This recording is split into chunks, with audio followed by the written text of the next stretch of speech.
Ela pertence a um grupo seleto de empresas e, apesar da idade centenária, mostra sinais claros de saúde e solidez.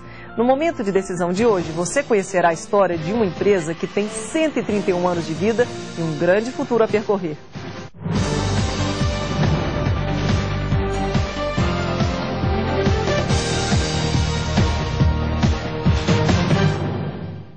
A sexta geração familiar está no comando da Cedro Cachoeira desde janeiro de 2001.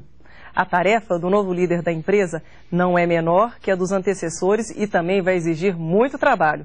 Está conosco no momento de decisão de hoje o diretor-presidente da Cedro Cachoeira, Aguinaldo Diniz Filho. Aguinaldo, é um prazer tê-lo aqui no programa. Prazer é nosso. Qual que é o segredo da longevidade de uma empresa familiar? Olha, eu percebo que a longevidade de uma empresa familiar está no comprometimento. O comprometimento da família, a intenção, o amor à empresa, levar a empresa a passos futuros maiores, tudo isso somado faz com que uma empresa consiga chegar à idade como a da Cedro Cachoeira, que é realmente uma coisa rara. A nível Brasil, 131 anos, pelo que me consta, tem mais 4 empresas com idade próxima. E a força central, o ponto fulcral de tudo isso é o comprometimento, a vontade de preservar a empresa e o controle dos acionistas e manter essa empresa crescente, moderna e vigorosa. Sempre houve uma preocupação com a gestão da empresa, com a profissionalização, sendo uma empresa familiar? Olha, uma empresa familiar, a gente tem várias formas de caracterizar. Estudiosos caracterizam como uma empresa familiar. A Cedro é uma empresa familiar, mas porém com traços fortes de profissionalização. Para você ter uma ideia, tirando fora o conselho de administração, que aí sim tem componentes maiores da família, pessoal, o grupo de acionistas mais pesado, mais forte, mas na gestão da empresa nós não temos praticamente talvez nem 10 pessoas ligadas à família. Isso mostra que tem um núcleo familiar, uma percepção familiar, mas é uma empresa bastante profissionalizada. Haja vista, isso que eu estou lhe dizendo, que se a gente pode contar no dedo, não mais do que 10 pessoas com vínculo na família na parte executiva da empresa. Certo, é. Isso dá uma miscigenação, mostra um detalhe interessante, que apesar de termos essa tradição, esse foco, a gente está trabalhando cada vez mais profissionalizando a empresa. E o controle acionário sempre esteve na mão da família? Sempre. Esperamos que sempre esteja no controle com a família. Nós temos um acordo de acionistas. Esse acordo de acionista ele vem de dezembro de 88. Ele tem uma participação, ele controla praticamente todas as ações com votos. Grande parte da família é signatária desse acordo. Foi um trabalho muito interessante que fizemos nessa data e faz com que, porque a família é grande, sem dúvida há uma dispersão. Mas uma chama que existe na Cedro, que vem desde os fundadores, é toda essa família que, repito, ela é numerosa, participa desse acordo de acionistas e mantém o controle da empresa totalmente nas mãos da família. E nesses mais de 100 anos de empresa, existiu algum fato dos fundadores que chama atenção, que é sempre relembrado na empresa? Olha, Liliana, são tantos fatos, é uma história tão grande, bonita, que fica difícil a gente pontuar um. Mas o fato mais importante vem da própria fundação. E a Cedro foi fundada por 3 irmãos, depois mais outros irmãos fundaram a Fábrica da Cachoeira. Um fato interessante aí, veio uma fusão, daí o nome Cedro e Cachoeira, talvez seja uma das primeiras fusões que hoje é comum, muito normal na economia brasileira e mundial, mas talvez seja uma das primeiras fusões que tenha sido feita no Brasil. E o fato importante vem da própria vontade dos fundadores que saíram do meio rural, saíram de uma fazenda. Eu cito nominalmente, sem deixar de fazer justiça aos demais, eu cito o nome do Bernardo Mascarenhas. Este sim, ele é o fato importante. Ele foi aos Estados Unidos, foi à Europa, comprou o equipamento, trouxe o equipamento no lombo de burro, carroças de boi, e ele montou essa empresa que está continuando até os dias de hoje. Então, o fato mais importante é realmente o fato de início da empresa, porque tem vários e vários outros, fica até difícil um pouco a gente pontuar. Mas o fato gerador, o início, o empreendedorismo desses jovens, eram rapazes de 18, 20 anos à época, que é uma coisa realmente marcante e que nos orgulha profundamente a todos nós. Vamos ver uma reportagem que conta um pouco da história da Cedro Cachoeira. Liliane, nós sempre contamos histórias apaixonantes aqui no Momento de Decisão, mas a da Cedro Cachoeira é especial. Afinal, são poucas as empresas centenárias no Brasil e no mundo. E essa história de sucesso começou exatamente aqui, onde hoje está o Museu Décio Mascarenhas, considerado o mais completo do Brasil. E prepare-se, porque nós vamos agora fazer uma verdadeira viagem pelo tempo. O sino avisa. É hora de pegar no batente. Nas antigas máquinas de fiar, em 1872, começava a ser tecida a história da Cedro Cachoeira.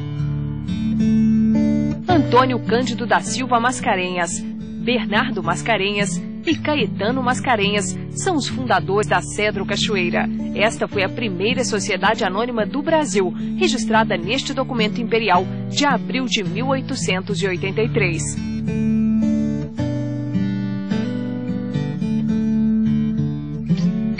Os primeiros equipamentos vieram dos Estados Unidos. 50 toneladas desembarcaram no porto do Rio de Janeiro. O trajeto até Juiz de Fora foi feito de trem. Daí, foram mais 300 quilômetros em carro de boi, até chegar em Caetanópolis, uma viagem que durou 100 dias.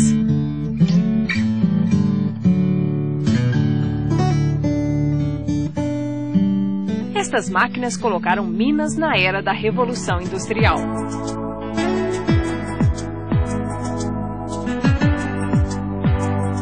A chita foi um dos primeiros tecidos produzidos aqui. Com design simples, até ingênuo para os dias de hoje, já se anunciava o princípio de uma grande mudança nos costumes da época.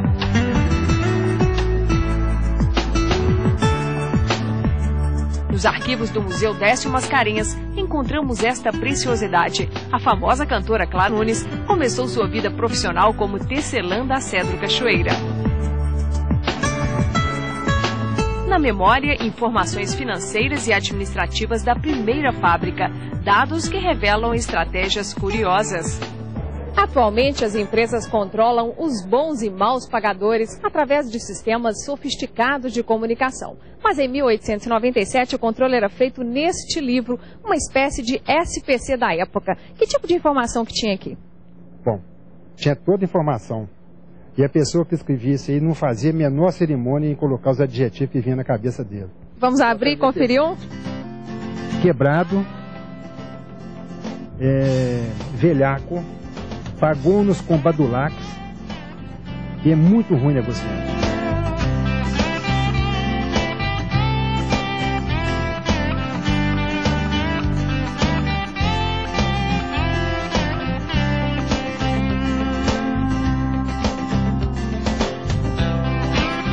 A história que hoje os livros contam está ilustrada na vida de Sidney. A família inteira dele trabalhou na Cedro Cachoeira. O pai foi o primeiro a incentivar que Sidney também viesse para cá. Ele trabalhou 25 anos, meu avô trabalhou 15 anos, minha mãe também trabalhou muitos anos. A empresa forte, né? Sempre crescendo. Você sabia que você está ajudando a escrever a história? Ué, é um orgulho para mim, né? Eu fico muito orgulhoso.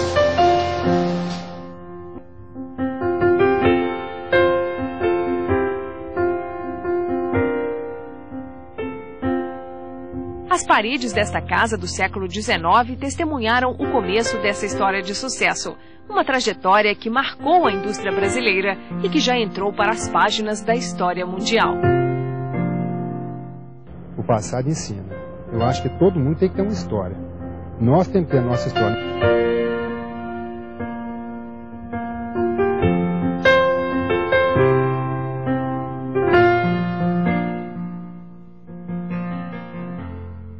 Bom, Aguinaldo, pelo jeito não é só a família que continua no negócio. Os trabalhadores também, a família dos trabalhadores continuam. Como é que é essa política de recursos humanos? Esse é um ponto fundamental na estabilização, na estabilidade, no crescimento da companhia. Como a gente tem 130 anos, como foi dito, um funcionário nosso falando que o pai trabalhou, a mãe trabalhou e ele trabalha, isso é um fator que congrega. E como a Cedro tem as suas unidades todas no interior de Minas e algumas em fábricas em cidades pequenas, o vínculo passa a ser só a empresa. Então, a gente procura, eu como fui gerente de fábrica, por exemplo, uma época, a gente procurava admitir o filho de um funcionário, o neto de um ex-funcionário, porque aquele pessoal já trazia um amor, já traz um amor à empresa, já traz um vínculo para a empresa. Então, é uma política de recursos humanos de a gente admitir, dentro de um sistema de competência, evidentemente, aquelas pessoas às quais a gente conhece um pouco do passado. E é muito importante você conhecer o passado para projetar um futuro. E a gente usa esse sistema de procurar admitir, desenvolver, enviar para estudar. A gente manda alguns filhos de funcionários estudar, fazer cursos fora, fazer curso de técnico para trabalhar dentro da fábrica. Isso tem dado um resultado muito interessante. Isso vem espécie de uma hereditariedade. Eu tenho para mim que desde o início foi assim. Eu substituí uma pessoa na fábrica de Sete Lagoas, era o gerente da época, já trabalhava dessa forma, procurava admitir as pessoas ligadas, vinculadas. E isso vem até hoje com algum sucesso. E eu tenho, a sua pergunta é muito, muito interessante, porque está aí uma das causas do sucesso e da longevidade. Ah, com certeza. É você ter um background de pessoas que têm uma alma vinculada à empresa.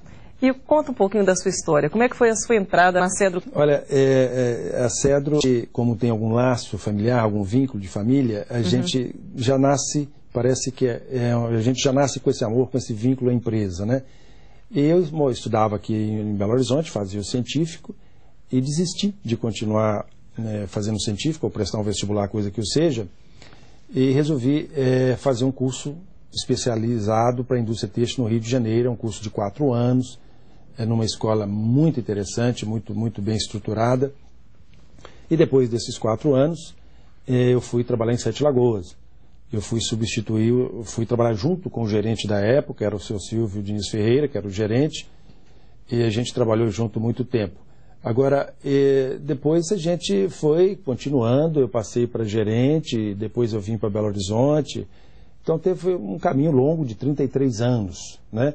Um caminho de constante aprendizagem e que a gente tem passado, eu no meu caso, por quase todas as áreas da empresa, até ser honrado com o cargo de diretor-presidente. É um cargo espinhoso, difícil, dificílimo, nós não podemos deixar, mas de muita honra.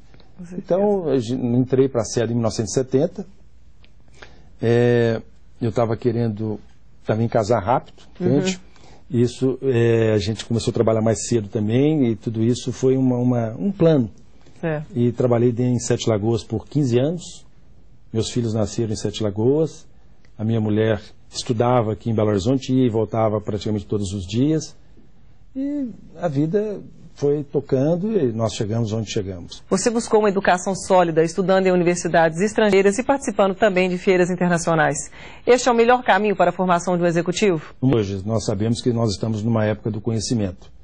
Hoje, administração de conhecimento, né? Você tem que trabalhar nisso mesmo. E eu tive a oportunidade, sim, sem dúvida, de me fazer o curso de Direito, que é muito útil, embora a gente não exerça a advocacia, evidentemente, mas a gente tem uma percepção um pouco melhor das coisas.